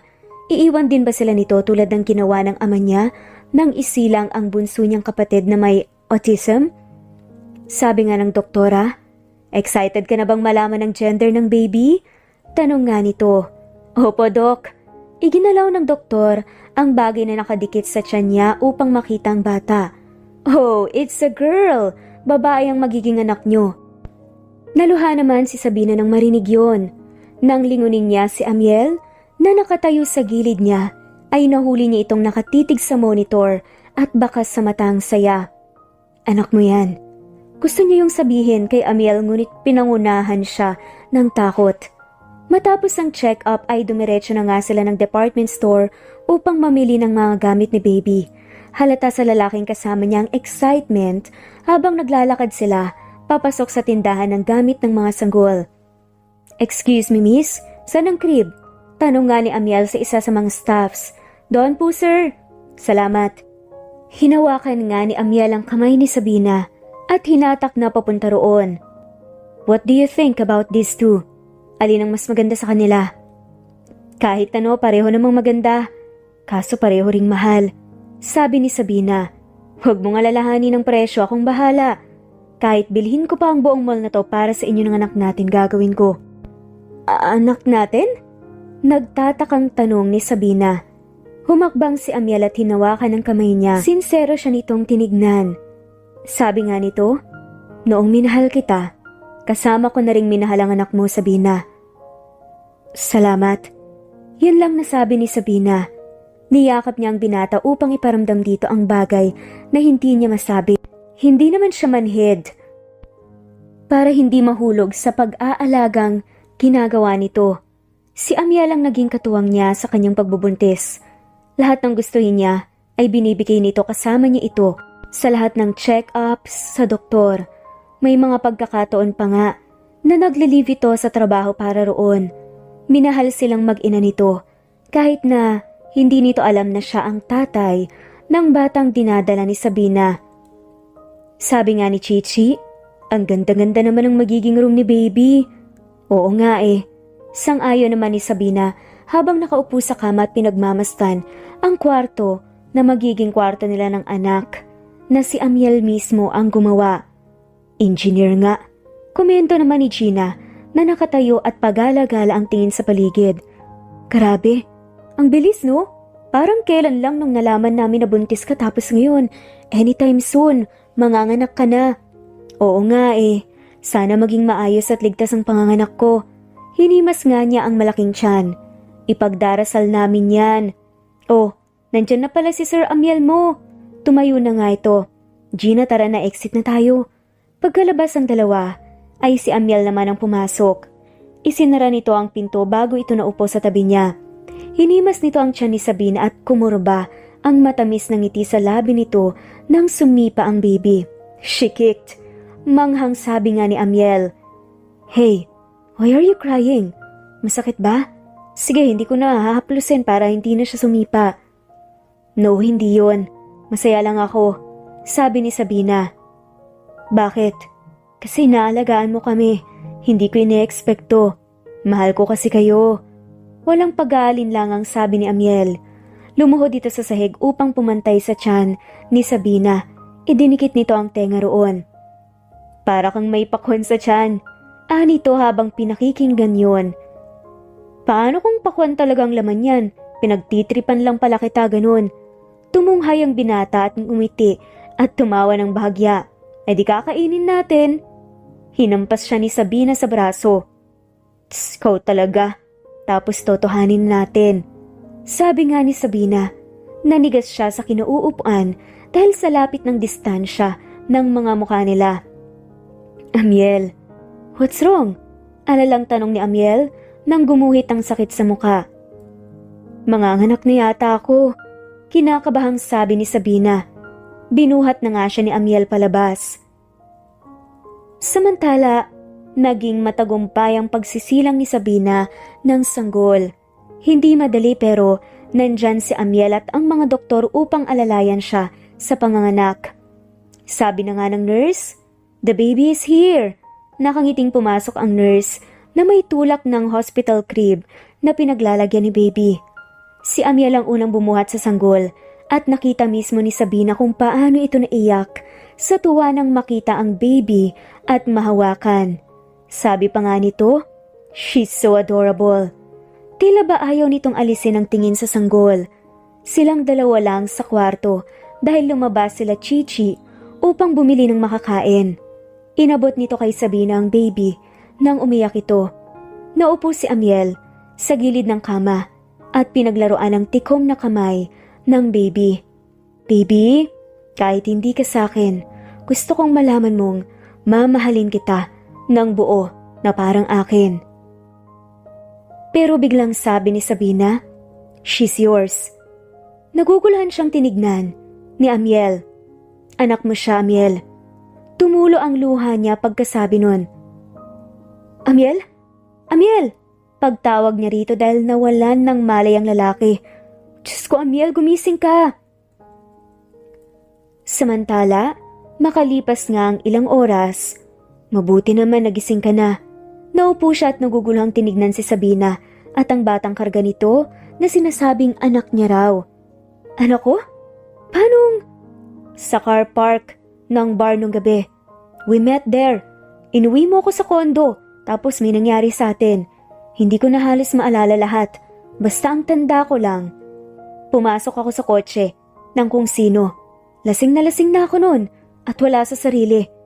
Madilim din sa sasakyan mo kaya siguro hindi natin nakita ang isa't isa. Ang naalala ko lang pinipigilan mo ako ngunit ayaw kong papigil. Matigas ang ulo ko dahil lasing na ako. Tapos kinabukasan pagising ko, nagulat na lang ako kasi ikaw pala yung lalaking nakauna sa akin." Hinaplos ni Amiel ang mukha ni Sabina at pinakatitigan siyang mabuti. Puno ng pag-aalala at katanungan ng mga mata niya. "Bakit hindi mo agad sinabi sa akin?" Napailing si Sabina. "Natakot kasi ako. Alam ko naman na wala lang sa'yo yung nangyari sa atin. Batid kong kagaya lang ako ng ilang babaeng naikama mo." "No, of course not. You're not." Hinagkan nito sa noong dalaga. "I regretted what happened that night. Cause I thought, and I felt like I cheated on you. Sobra akong nagilty sa nangyari, lalo na noong nalaman ko na nagkasakit ka.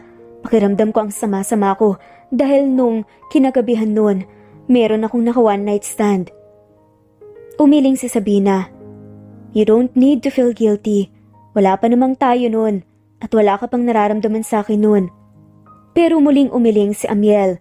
"No, mahal na kita noon pa, Sabina. Yun ang rason kung bakit nagigilty ako. At first, I was just doing that to forget you. Sinubukan kong libangin ang sarili at ibaling sa iba ang nararamdaman ko para sa'yo. I was so in denial. Hindi ko maamin sa sarili ko na unti-unti na pala akong nahuhulog sa'yo. Hanggang sa isang umaga nagising na lang ako na masyado ng malalim ang nararamdaman ko. Hindi na ako makaahon." Isinumping nito ang buhok na humaharang sa mukha ng dalaga. "I love you. I love you, Sabina." Sabi nga nito habang nakatingin ng mata sa mata kay Sabina. "Mahal din kita." Napaluha si Amiel sa isinagot ni Sabina. Hinagkan nito sa noo ang dalaga, pababa sa ilong, hanggang sa dumako yun sa labi. Buong puso naman yung tinugon ng dalaga. Parang sasabog ang puso niya sa sobrang saya. Yun ang unang beses na nahalikan nilang isa't isa na walang impluwensya ng alak. Nasa sarili sila pareho at aware sa mga nangyayari. Nang dumating ang mga magulang ni Amiel, ay doon nila ipinaliwanag ang lahat. Naguluhan pa nga sila nung una, ngunit sa huli ay naiintindihan na nga rin naman nila ang mga nangyari. Tuwang-tuwa ito sa kanilang apo na pinangalanan nilang Amara Solen. Samantala sinabi na nga rin ni Sabina sa kanyang pamilya ang tungkol sa panganganak niya. "Kay gandang bata," ani ng ina ni Sabina habang karga ang apo. "Pasensya na po, Nay, ha, kung hindi ko po sinabi kagad sa inyo." Napailing ang kanyang ina. "Naiintindihan ko, anak. Alam kong ayaw mo lang na mag-aalala ko." Ipinaliwanag na ni Sabina sa inay niya ang mga nangyari. Likas sa ina nito ang pagiging mapagmahal at maunawain. Batid niyang ginawa lamang yan ng anak dahil ayaw nitong mag-alala siya rito. Isang umaga ay nagising na lamang si Sabina na nasa bahay na ng mga Salvedo ang ina at kapatid niya. Lingid sa kanyang kaalaman ay sinundo na pala ni Amiel ang mga to sa probinsya. Naging madrama ang tagpong yun dahil halos isang taon niya ring hindi nakapiling ang mga to. Masayang masaya si Sabina dahil sa wakas, makakasama niya na sila. Sabi pa nga ni Amiel, "Ang ganda mo. Komento ni Amiel pagkababa ni Sabina ng hagdan. Hindi ba parang awkward? Umiling ang lalaki. Of course not. Bagay na bagay kaya sa'yo. Diba baby, bagay na bagay kay mommy ang school uniform niya? Tanong nito sa anak, nakaraga. 10 buwang gulang na nga ito at lumalaking maganda at malusog na bata. Lumapit si Sabina at hinagkan ang anak. Sabi nga nito, gagawin ni mommy ito para sa'yo anak. Inoferan kasi ng pamilya ni Amiel si Sabina ng scholarship. Pangarap niya na makatapos na hindi niya nagawa noon dahil sa hirap ng buhay. At dahil nandito na nga ito ngayon ay hindi niya sasayangin ang oportunidad na makapag-aral. Sabi nga ni Chichi at Gina, ready na kami. Pumasok sa eksena sina Chichi na naka-uniform na rin. Tulad ni Sabina ay papasok na rin ang mga ito. Nasa middle 20s pa lang naman sila at may potensyal kaya nanghihinayang ang kanilang mga amo kung mananatili sila sa pagiging kasambahay o labandera. Mas gusto rin ng mga to na may kasama si Sabina. Nalaman din kasi ng mag-asawa na kaya pala nagtatrabaho ang mga to ay upang makaipon pa unti-unti para sa pag-aaral. Sabi nga ni Amiel, ihatid ko na kayo. Sagot naman ni Sabina, naku kahit si Kuya Samuel na lang. Tinignan niya ang driver. Sagot naman ni Amiel, ako na, first day mo. Hindi na nga nagpapigil pa ang lalaki. Wala na rin namang nagawa, sina Sabina. Makikihawak muna si baby manang, ihatid ko sila. Sabi ni Amiel sa mayordoma at binuhat na nga ang bata. Marami namang tao sa bahay. Bukod pa roon ay nandun rin ang mga ina nila kaya may mag-aalaga sa bata. Kampante si Sabina na mag-aaral dahil manatitiyak niyang hindi pa babayaan ng mga to ang anak niyang si Amara. Pinagbuksan ni Amiel ng pinto ang kanyang nobya habang nagkusa naman yung dalawa. Malaki na kami, kaya na namin ang sarili namin. Biro nga ni Chichi. Natawa na nga lamang sina Amiel at Sabina. Tanong nga ni Sabina, kay Amiel, wala ka bang pasok ngayon? Umiling ang lalaki. May bibisitahin lang akong site mamaya sa Cavite pero mamayang 3:00 pa naman yon. Okay, sagot ni Sabina. Nang makarating sa eskwelahan, ay unang bumaba si Amiel. Umikot ito sa kabilang side upang pagbuksan ulit si Sabina. Sabi nga ni Chichi, buti na lang talaga independent ako. Sus, wala ka lang talagang jowa.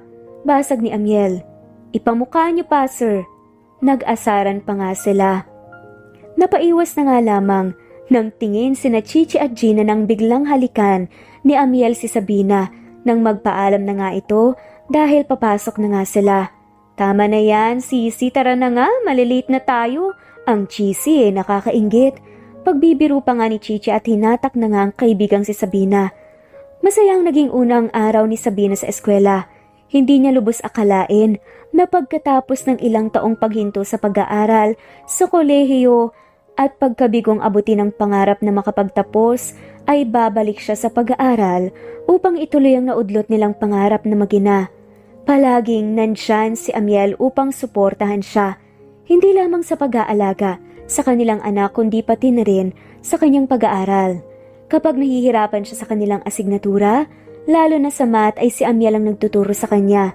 Isa itong engineer kaya naman maning-manilang rito ang mga ganoong bagay. Napaka-supportive nga nito kay Sabina. Ang galing mo talagang magturo. Mas naiintindihan pa kita kaysa ron sa prof ko eh. Ani nga ni Sabina na nakatitig sa kanyang nobyo. Hindi niya maintindihan ang lesson nila kanina sa taxation. Mabuti na lang at nandyan ito para turuan siya. Enjoyin mo lang ang pag-aaral. Isa yon sa epektibong paraan upang mas maintindihan mong lessons. The more na pinapressure mong sarili mo, mas lalo ka lang mahihirapan. Advice nga ni Amiel sa babae. Paano kung may enjoy? Ang sungit kaya ng prof ko. Sumbong ni Sabina. Sagot naman ni Amiel, sinusungitan din naman kita minsan ah.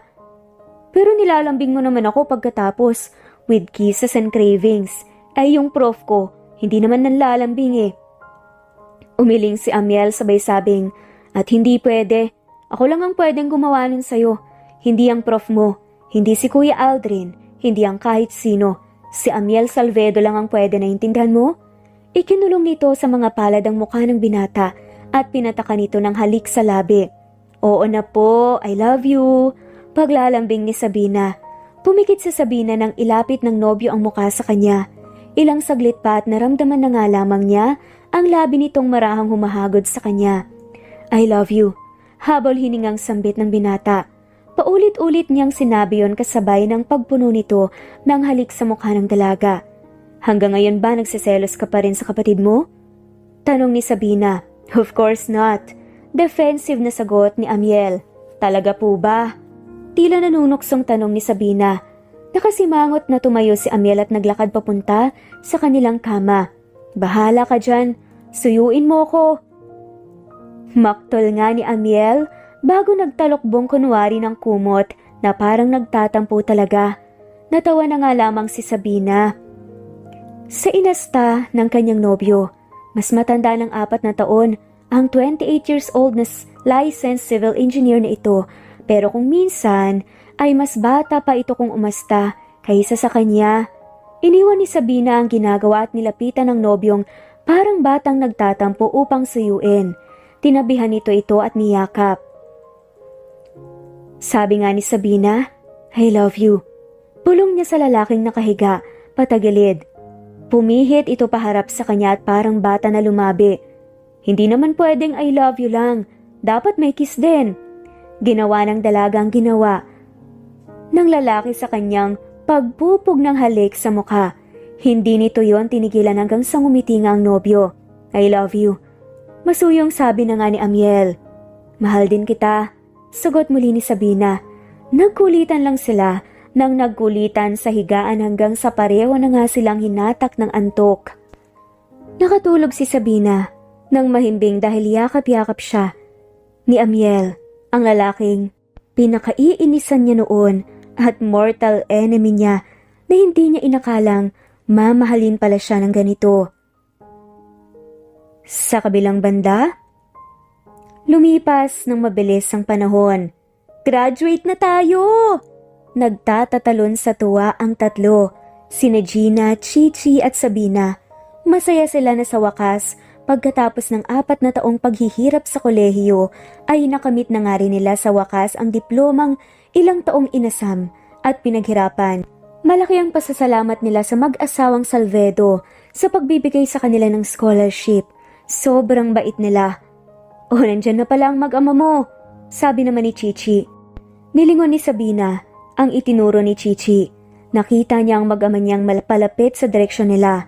Congrats! Mahal, as always, I'm proud of you. Masuyong sabi nga nito. Ngumiti si Sabina. Thank you. Niyakap niya ang binata. Graduate na si Mami, anak. Isinuot ni Sabina sa ulo ng anak ang itim na toga. Sabi naman ni Chichi, picturean ko kayo. Voluntaryo nito. Pumwesto na nga sila para sa picture taking. Karga ni Amiel ang 4 na taong gulang na anak at katabi si Sabina. Sa sumunod na kuha naman ay hinalikan nilang dalawa ang pisngi ng anak. Larawan sila ng isang masayang pamilya. Nag-picture taking pa nga sila bago umalis sa lugar upang kumain. Masayang masaya si Sabina dahil sa wakas ay nakatapos na nga siya. Ngunit kung mayroon mang pinakamasaya, ayon ang kanyang ina na pinaka-proud sa lahat. Pinasara ni Aldrin ang kanyang restaurant ng araw na yon para sa salo-salong inihanda. Maraming pagkain at inumin. Isang araw na kahit kailan ay hindi makakalimutan ni Sabina at ang dalawa niyang kaibigan. Sabi pa nga ni Chichi, grabe, ang sasarap ng mga pagkain. Masayang komento nito. Siyempre, si Chef Aldrin pa mismo ang nanguna sa pagluluto. Tugon naman ni Gina. I hope you enjoy the food. Sabi nga ni Aldrin. Enjoy na enjoy po, ang sarap. Sabi naman ni Sabina. Kung alam ko lang talaga, Aldrin, noong una na chef ka, di sana hindi ko na pinatikim pa yung niluto kong lasagna. Nahihiya tuloy ako. Sabi ni Sabina. Bakit? Masarap naman ah. Kahit na, iba pa rin ang standard mo, masyadong mataas dahil international chef ka na. Kaya ka pala nasa ibang bansa dahil doon. Tumango si Aldrin. Yes, I worked in a 5-star restaurant abroad as a head chef. Tapos nung umuwi ako sa Pilipinas, naisip ko na magtayo na nga rin ng sarili kong restaurant. And now I'm running this restaurant for almost 4 years. Maganda naman ang kinalabasan. Congrats! Sabi ni Sabina. Congrats din sa inyo, sa inyong tatlo, sabi nga ni Aldrin. Sila lang talaga ang kino-congrats mo. Na-promote kaya ako na CEO. Sabat naman ng kapatid nitong si Amiel. Tama ang sinabi ng binatang si Amiel.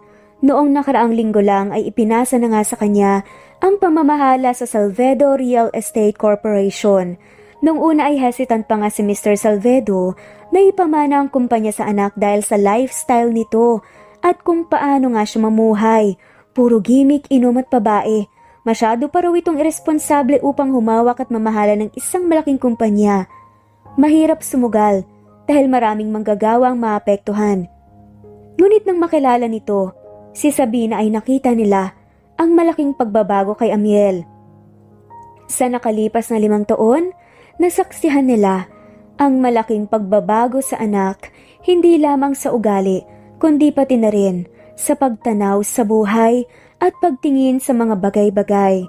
Mas nagkaroon din ito ng direksyon at mas naging responsable. Isa yon sa dahilan kung bakit sobrang nagustuhan ng mga ito si Sabina. Hindi ipinamana kay Aldrin ng kumpanya kahit ito ang panganay sapagkat mas gusto nitong mag-focus sa pagluluto. At suportado naman ng mag-asawang Salvedo kung anuman ang pangarap o gusto nilang gawin sa buhay.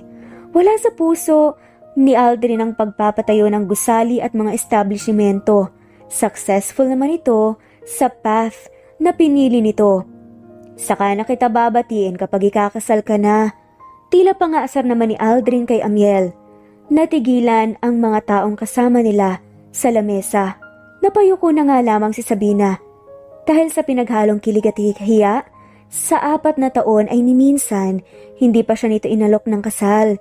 Bagay na labis niyang ipinagtataka. Dahil bukod sa may anak na sila, ay batid niyang nasa hustong gulang na naman sila. Matapos kumain ay tumambay muna ang dalawa sa rooftop ng hotel upang magpahangin. Tulog na ang anak nila sa kwarto sa baba kaya sila na lang dalawa ang magkasama. Sabi pa nga ni Sabina, ang lamig. Sambit nito ng isaw-sawang paa sa tubig ng pool. Come here, tawag ni Amiel sa kanya. Kahit na nilalamig ay lumangoy pa rin siya palapit sa nobyo. Sinalubong naman siya nito ng mainit na yakap. Ang ganda. Wika nga ng dalaga nang makita ang view sa ibaba. Tanaw mula sa infinity pool ng rooftop ang maliwanag na syudad. Kumikinang ang mga mumunting ilaw sa kanyang paningin. Sobrang ganda ng view. Idagdag pa ang mga ilaw rito sa rooftop at maging ang ilaw sa pool. Niyakap siya ng binata mula sa likuran habang tinatanaw niya ang mundo sa ibaba.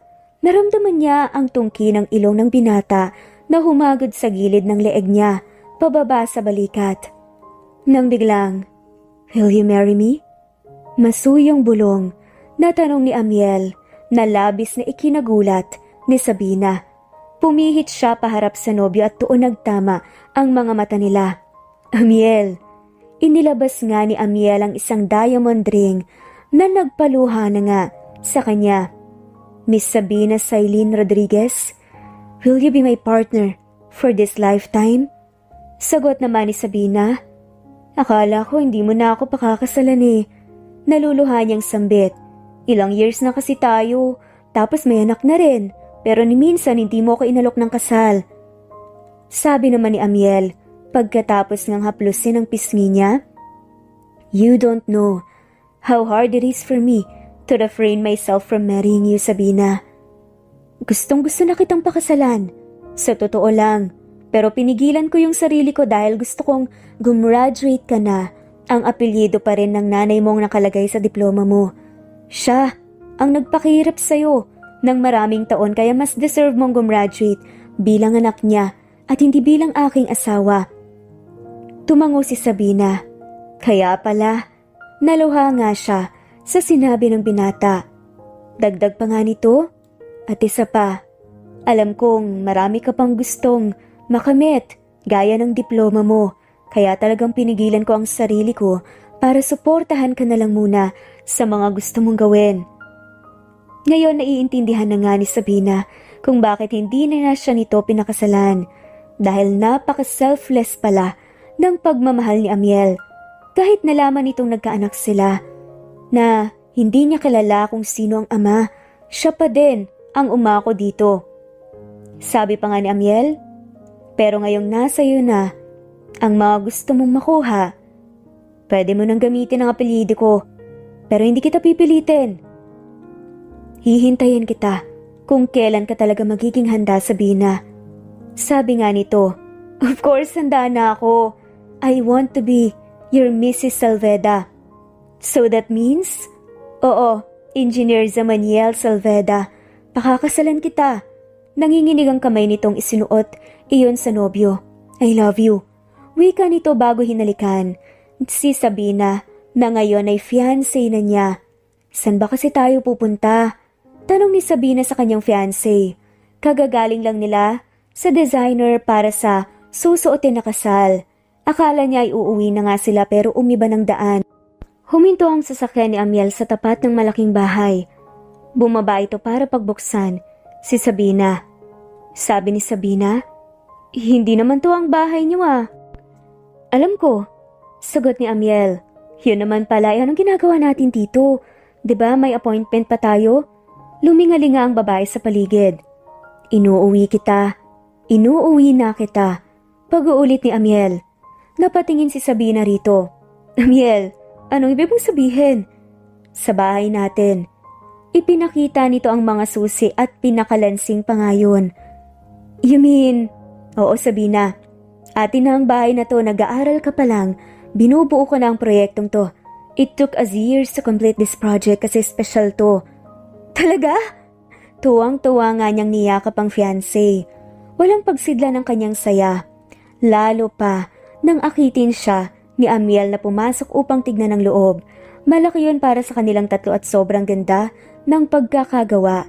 Ngunit kung mayroon mang pinaka nagpa-special sa bahay na yun ay binuo yun ng parte ni Amiel bilang head engineer ng proyekto. Sobra rin siyang na-touch nang malaman nga na naglaan ng kwarto si Amiel para sa inay at kapatid niya. May tigis ang kwarto ang mga tos na kapakomportable at may magandang view sa labas ng bintana. Pakiramdam ni Sabina ay nananaginip siya sa mga nakikita. Huli nilang pinuntahan ng master's bedroom na nasa 3rd floor. Exclusive ang palapag ngayon sa kanilang mag-asawa. Sabi nga ni Gina, habang nasa espesyal nga silang kaganapan. Grabe, ikakasal ka na talaga. I'm so happy for you, Sisi. Dagdag naman ni Chichi at niyakap si Sabina. Oo. Ilang minuto na nga lamang, kasal na nga ng dalawa. Bihis na nga ang mga ito at ilang minuto na lang ay susunod na rin sa simbahan. Pinagmasdan ni Sabina ang kanyang sarili sa salamin ng vanity table. Ito ang araw na pinakamaganda siya. Kahit araw-araw namang sinasabi ni Amiel na maganda siya ay iba ngayon. Mommy! Lumapit sa kanyang anak na bihis na rin. Ang ganda naman ng anak ko! Kinulog niya ang anak na maglilimang taong gulang na. Ito ang kanilang magiging flower girl sa kasal mamaya. Nakakatuwang isipin na ang anak mismo nila ang tagasaboy ng bulaklak sa aisle. Lumaki itong maganda at matalinong bata. Sa edad na 3 taon ay marunong na nga ito ng ballet at tumugtog ng violin. Inenroll kasi nila ito sa ballet and music class. Bata pa lang ang anak nila ngunit marami na itong naisubukan. Nandiyan naman sila palagi upang suportahan ang anak. Nang bumukas ang simbahan ay sinikap ni Sabinang huwag maiyak. Sa harap ng altar, ng Diyos at mga tao saksi sa napaka-spesyal na araw na yun, ay nagsumpaan silang dalawa. Isang sumpaang panghabang buhay at walang kahit sino ang makakatibag. Sabi nga ni Amiel, I love you, may Mrs. Salvedo. Bago hinalikan ang kanyang bride na si Sabina. Natapos ngayon na punong-puno ng pagmamahal. Isang araw, Mommy, Daddy! Nagising sila ng yugyugin ng kanilang anak. Nakapadyama pa itong pantulog at magulo ang buhok. What time is it, baby? Antok na tanong ni Amiel sa anak dahil umagang umaga. It's time for school, Daddy! Hala, may pasok ka nga pala. Sabat naman ni Sabina. Bumangon na nga si Sabina upang Tulungang magayak ang anak. Si Amiel naman ay nanatili sa kama dahil pagod at puyat ito. Habang naliligo si Amara, ay nagpe-prepare naman ito ng breakfast at baon nito. Nang maluto ang umagahan, ay umakyat na nga siya sa taas upang gisingin ang asawa. Nadatna nito yung nakadapa sa higaan. Hanggang bewang lang nito ang makapalat na kumot, kaya kita ang matipuno nitong likod. Lumuhod si Sabina sa kama upang gisingin ito. "Bangon na po." "Pinagod mo ko kagabi eh." Antok na reklamo ni Amiel sa asawa. Natawa si Sabina sa sinabi nito. Hindi naman siya makatanggi dahil totoong pinuyat nila ang isa't isa kagabi. "Ikaw kaya, sabi mo pagod ka sa work pero nakailan pa tayo?" Namula ang mukha niya nang maalala kung gaano kainit yung gabi. "Hindi kita matiis eh." Hinatak nga ni Amiel ang asawa palapit at niyakap. "I love you." Masuyo nitong sabi. "Mahal din kita, Amiel. Salamat sa lahat." Pumikit ito kaya ganun din ang ginawa niya. Ngunit hindi pa man naglalapat ang labi nila, ay isang boses ang pumutol doon. "Ano, lalapit ba dyan ang kaldero?" Parang matandang tanong ng anak nilang 5 taon. Nakataas ang kilay nito at nakapamewang pa sa may pintuan. Sagot naman ang sabay ng Sabina at Amiel. "Nandiyan na po." Natatawang tugon nila sa anak. Sinermonan pa nga sila ng anak habang pababa sila ng kusina. Lumaki itong matured at independent dahil na rin sa mga taong nakapaligid dito. Pinaghatak ni Amiel ang anak at asawa ng upuan. "Thank you, Daddy." "You're welcome, baby."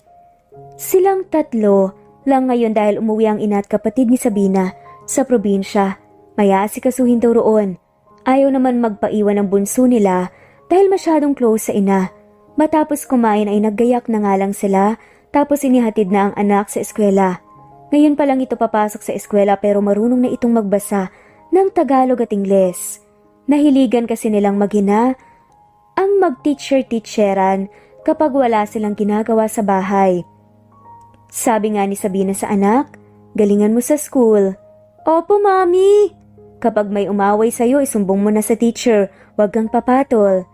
"I can handle it, Daddy. Fighter yata to." "Very good." Ginulo ni Amiel ang buhok ng anak.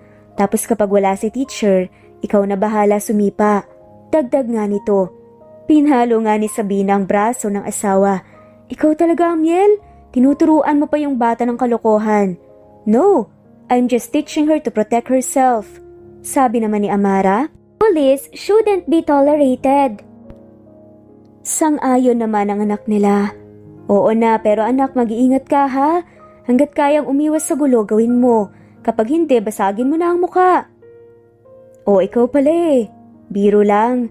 Tumawa si Sabina. "Sige na, pasok ka na, baka malate ka pa." "Ingat po kayo sa work nyo." Humalik si Amara sa kanilang dalawa bago pumasok. Pinanood lang nilang mag-asawa ang anak hanggang sa maglaho ito sa paningin nila. Tatawagan na lang nila si Manang para sumunod dito nang may magbabantay kay Amara dahil may trabaho sila pareho. "Shall we?" Yumapos na si Sabina sa braso ng asawa at nagtungo sa sasakyan. Nagtatrabaho si Sabina sa office ni Amiel bilang executive assistant.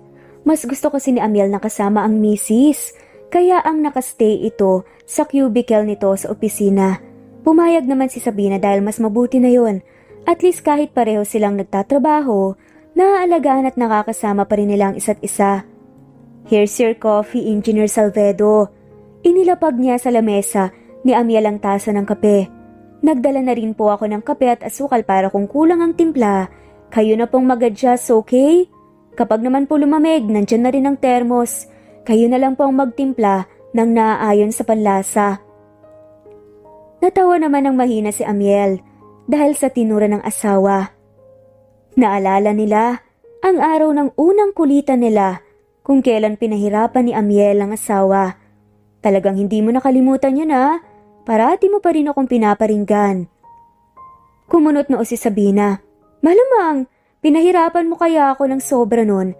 Kung alam mo lang ang pagod ko kapapabalik-balik ko para lang dyan sa kape mo." Napangiti si Amiel. Sorry na nga." Hinatang niya ang bewang nito at pinaupo sa kanyang kandungan. "I love you." "Tss, Tsaka umirap si Sabina. Hinagka naman siya ni Amiel sa pisngi. Bumabawi naman ako, no? Napangiti si Sabina nang maalalang mga ginagawa nito. Pumihit siya paharap sa asawa. Sa bagay, simula nga pala nung nanliligaw ka pa lang, magpahanggang ngayon ikaw nang nagtitimpla ng kape ko sa umaga. Kung hindi man kape, gatas at tsokolate naman. Sabi naman ni Amiel, handa kitang pagsilbihan sa buong buhay ko, Sabina. Hinagka niya ang asawa. Baka may biglang pumasok ha. Kabadong sambit niya nang maramdaman ang kamay ni Amiel sa gilid niya. I locked the door. Bulong nga nito. At may kung ano ngang itinapon. Napasinghap si Sabina sa ginagawa nito dahil ang saplot nga nito ang tinapon ng lalaki. Natawa na nga lamang ito. Have you done this with your former executive assistant? Of course not. Sabi ni Amiel. Talaga? You can cut this if I lie, babe. Sabi nito, sabay turo sa ibaba niya. Natawa si Sabina sa narinig. Pinatakan ng halikang mister. Samantala, nang minsang mamasyal sila. Wow, it looks so nice here! Excited na sabi ni Amara. Ingat sa pagtakbo, baka madapa. Paalala ni Sabina sa anak. Sabado ngayon at wala silang trabaho kaya naisipan nilang pumunta rito. Sa tabing lawa upang magpiknik, inaayos ni Sabina ang mat. Sa ilalim ng puno nang dumating si Amiel na dala ang tent na itatayo nila mamaya. Lumapit ito at tinulungan ang asawang mag-ayos ng mga dalang pagkain. 1, 2, 3. Pinitsura ni Amiel ang magina na pareho pa ang ayos at suot. Twinning sila. Matapos mag-picture ay nagpaalam na nga si Amara na maglaro kasama ang alaga nilang aso. Sinamahan naman ni Sabina ang asawa sa mat. Thank you. Aniya nang iabot ni Amiel ang sandwich na ginawa nito. Kumagat siya roon at kumalat sa bibig niya ang linamnam noon. Amiel. Tanong ng lalaki. I think I'm pregnant. Really? Excited na tanong nito. Feeling ko lang naman pero hindi pa naman sigurado. Ako yung gumawa niyan kaya sigurado. Sharpshooter kaya to. Pero paano kung hindi? Okay lang. We can make it real naman. Lately kasi madalas akong nahihilo tapos alam mo na, kagaya nung nagbubuntis ako kay Amara Solen. Pagbalik natin ng Maynila, bibisita tayo sa OB natin for check-up. Hinagka nito sa noong sawa. I love you. Lumapit ang anak nila at ipinakitang napitas na bulaklak ng santan. Tinuruan ni Sabina ang anak na gumawa ng korona at pulseras gamit yon. Nag-camping sila noong gabi at nag-ihaw sa bonfire. Tuwang-tuwa ang anak nila sa inihaw na hotdog at marshmallows. Nang check-upin naman si Sabina sa OB nila sa Maynila. Kumpirmadong buntis siya. Babe, dahan-dahan baka kung mapano kayo ni baby. Kung alalayan mo naman ako, Amiel, para naman akong madadapa o maduluras sa hallway na to. Sabi ni Sabina. Katatapos lang ng check-up ni Sabina. Tulad sa una niyang pagbubuntis ay kasama niya rin sa mga check-up ang asawa. Kahit busy ito sa pagiging CEO at engineer, ay hands-on pa rin ito sa pamilya. Nasa ika-4 na buwan na nga siya ng pagbubuntis kaya naman mas naging maingat ito. Sabi nga ni Amiel, aalagaan ko kayong mabuti ni baby, kasama ang anak natin. Hinagka ni Amiel ang likod ng kamay ng asawa habang naiipit sila sa traffic. Nang umusad yon, umabante na rin sila patungo sa tahanang kanilang binuong mag-asawa. Isang tahanang payapa at masaya kasama ng lumalaki nilang pamilya. At tapos na nga ang happy ending ng kwento ng kasambahay/labandera at ng isang CEO/engineer na sina Sabina at Amiel. Maraming salamat po sa lahat ng mga walang sawang sumusubaybay ng ating full stories at shoutout po sa mga sumusunod. Augustus Rafanan, Ning Rafanan, Neva Fajardo, Juvelin Romero, Nesbeth Hanaban, Ordering Hudi, Brando Racaza, Geraldine De Jesus, Luz Enda Reyes, Dory, Dilmay Bardalaza, Julieta, Kidim Tess, Erlinda Chong, Jocelyn Mercy Villantes, Jade Calma Juvelin Romero, Mera Floregala, Delia, Jens Benaventura, Teresita, Romulo, Merlilyn, at shoutout na rin po sa lahat ng mga walang sawang sumusubaybay. Maraming salamat po at muli. Ito ang Jay's Amazing Stories PH. Thanks for listening and God bless everyone.